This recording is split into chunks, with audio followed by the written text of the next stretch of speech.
IVF అంటే చాలా pain అని విన్నారా? అందుకనే ట్రీట్మెంట్ స్టార్ట్ చేసుకోవడం కోసం అని చెప్పి ఆలోచిస్తున్నారా? హలో అండి, నేను doctor Soumya, consultant 39 fertility centre, Rajahmundry branch. First and foremost అసలు ఐవీఎఫ్ ప్రాసెస్లో ఏముంటుంది? ఇంజెక్షన్స్ అనేవి ఉంటాయని అందరికీ తెలుసు. ఈ ఇంజెక్షన్స్ అనేవి పెయిన్ఫుల్లా కాదా? ఇంజెక్షన్స్ అనేవి చాలా చిన్న నీడిల్తో ఇవ్వటం జరుగుతుంది. మీకు ఇన్సులిన్ ఇంజెక్షన్స్ ఎలా తీసుకుంటారో సిమిలర్ అలాంటి సిరింజెసే ఉంటాయి అన్నమాట మనకి. దీని వలన పెయిన్ కన్నాను మైల్డ్ డిస్కంఫర్ట్ అనేది ఉంటుంది. అది కూడా వెరీ టెంపరీ అనమాట. మీకు ఒక 10 days 15 days ఇంజెక్షన్స్ అనేవి ఉంటాయి. At the same time daily మీరు వచ్చి ఇంజెక్షన్ తీసుకుని మళ్ళీ వెళ్ళిపోవచ్చు కూడా. రెస్ట్ తీసుకోవాలి అటువంటిది ఏమీ ఉండదన్నమాట. Next coming to scans. యూజువల్గా అల్ట్రాసౌండ్స్ ఏవైతే మనం చేస్తామో during the procedure of IVF అనేది ట్రాన్స్వెజనల్ సోనోగ్రఫీనే ఉంటుంది.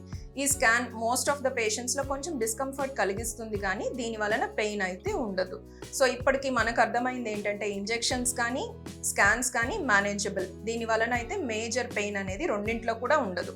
Next egg pickup procedure. మీకు వన్స్ ట్రిగర్ ఇంజెక్షన్ ఇచ్చిన తర్వాత మీ ఎగ్స్ని మనం రిట్రీవ్ చేయడం జరుగుతుంది, oocytesని.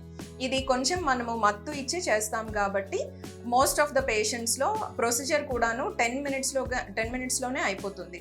వన్స్ ప్రొసీజర్ అయిపోయిన తర్వాత ఒక 1 hour or 2 hours డిస్కంఫర్ట్ ఉంటుంది. తర్వాత అగైన్ నార్మల్గానే రికవర్ అయిపోతారు అనమాట.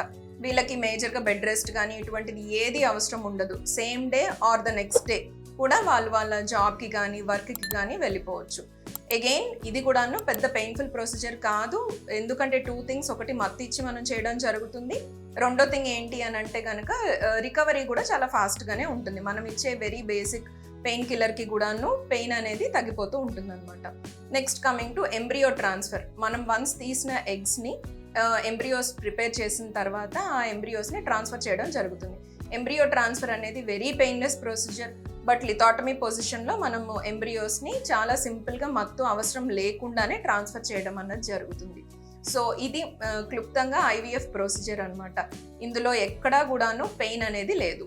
సో ఎవరైనా కనుక ఇన్ఫర్టిలిటీలో ఉండి ఐవీఎఫ్ ట్రీట్మెంట్ తీసుకోవాలని అనుకుంటున్నారు అని అంటే పెయిన్ వలన ఆగిపోతున్నాము అనే వాళ్ళు అస్సలు ఆలోచించాల్సిన అవసరం లేదు. మీ యొక్క ఐవీఎఫ్ కన్సల్టెంట్ అయినా సంప్రదించవచ్చు. This is not at all a painful procedure.